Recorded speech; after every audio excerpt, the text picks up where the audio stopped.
Hello everyone, Cordell Rio here, aka the K Monster. I think you already know that by now. How are y'all doing? I guess you can't answer me, haha. I'm sorry, I'm just really worked up because I actually said I was going to talk about this, and now I think I'm finally going to get around to doing it. So, I was in Houston on the 28th of last month. That would be January. And I actually had my first time. My first time actually being um, intimate. And I remember I kind of promised I was going to tell you guys about it. Like, how I felt about it and all the cool stuff that happened. And I guess I'll do that right now. So, definitely not safe for children discussion right now. um, okay, so I'll just get started with the day. The night before, I found out that I wasn't going to be doing a POV with my photographer. I was expecting to do that, um, and I was really excited. I was like, oh, cool, I know you. We've worked together already, and I'm comfortable with this.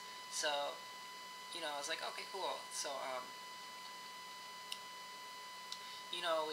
we worked through the first shoot and stuff, the second shoot of the day before, and then at the end, just talking and stuff, and I'm so grateful to Mr. Omar Wax because, like, I honestly couldn't have done any of this without his help. Like, I do not have the confidence and like the ability to do like all these really amazing things that these other girls can just do. Like, I just can't do it on my own, and I need help. And he's been so awesome. So, and like, really truly, I really appreciate it. So that night, I wanted to make sure he knew. So I was like, hey, would you want to go eat something right away after shoot and stuff like that? It's my treat.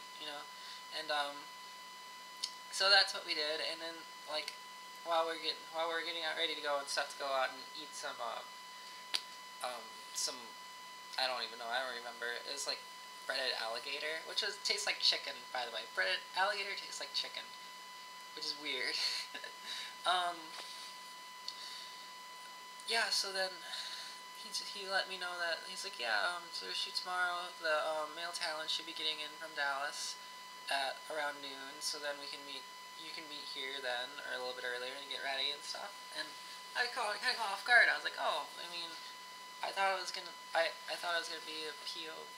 I thought it was just gonna be with you and stuff. And so then that was kind of awkward. So I got really like flustered. I wasn't expecting that. So I was like, oh my god, I don't know what I'm doing right now. So I I drove to a grocery store that was across the street from the hostel I was staying at, Hotel Houston, High Houston Hostel, I think it's called.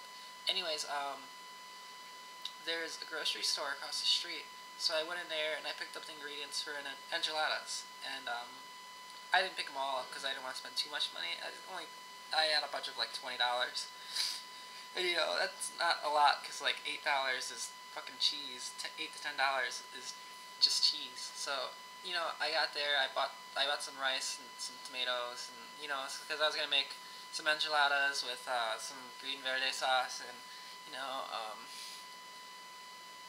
was gonna make some Mexican rice, some spicy Mexican rice, but with the bare minimum seasonings because I didn't want to spend too much money. And so I made all that the night before.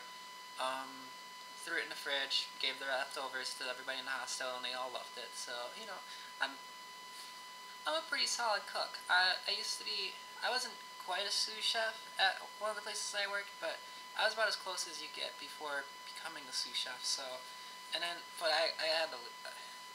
That's a long story too, but I'm an accomplished cook. So I'm actually pretty good when I know how to do something. I do it very well. And one of the things I know how to do is cook my family's recipes for Mexican food. My grandma and grandpa used to own a Mexican restaurant down on the south side of Milwaukee. It's now the Boom Boom Room, but before that, it was a bar that my grandpa owned, and they served Goldo and stuff like that there. It's you know, so anyways, I made that and I put it away, and my mindset was like, if I'm gonna suck this guy's dick, I can make him, I could make him something to eat. We can eat together. So that was my thinking. So I get there. No, actually, um, I wasn't sure what he wanted me to wear, and he told me like right before I left on the plane flying to Houston that it was gonna be like a sporty shoot, and I was supposed to wear like athletic gear. And I have no shortage of athletic gear, but it's not sexy. Like it's just like basketball shorts, socks, sports bra, and like the shittiest t-shirts that I own. Well, they're really shitty now because all I do is work out in them. So it's like I had nothing that was worth wearing and being photographed in. So that morning I went to a mall by where we shoot, and I picked up some really nice stuff from Victoria's Secret. It's probably the most expensive clothing that I own right now, and I absolutely love it. I'm so happy I did it, but at the same time it was very expensive, and I wasn't very happy with how much over the budget I went. I think I'm going to have to split this into a couple different videos. I'm sorry. But anyways, I get there, and I get there first, and I bring out the enchiladas. I'm like, oh yeah, let's just eat and stuff, and then they're all like, no! And I'm like, wait, what? Why? What'd I do? And you're like, you can't eat yet! You can't eat! And I thought about it, I was like, oh, wait, I guess that makes sense. And I was like, I don't understand now, like, I'm not gonna, like, shit myself right away. I mean, it's still in my stomach for a while, right? And there's, like, 60 feet of intestines or something ridiculous amount of feet of your intestines for it to work through. Like, I don't know about you, but I don't. It takes me. I don't go to the bathroom like that quickly, But they're like, no, no, no. I'm sorry. Anyways, so I was like, all right, whatever. We'll eat afterwards. So yeah, the guy arrives and he's pretty cool, pretty quiet, I kind of ruined my attempt at like getting used to the person and getting to know him a little before, doing all the nasty, So it was weird. It was a different experience at first, and it was very like nerve-wracking, and the only reason I was able to do it at all was because Omar was like there just going, come on Cora, you can do it, I know you can, and I'm like, okay, I'm just so scared, I don't know what I'm doing. So we were I think this is a good spot just to end the video and start number 2. I guess at the start of number 2 I'll start getting into actual like what we started doing, what I expected, and what kind of surprised me. So, part 2 coming after this.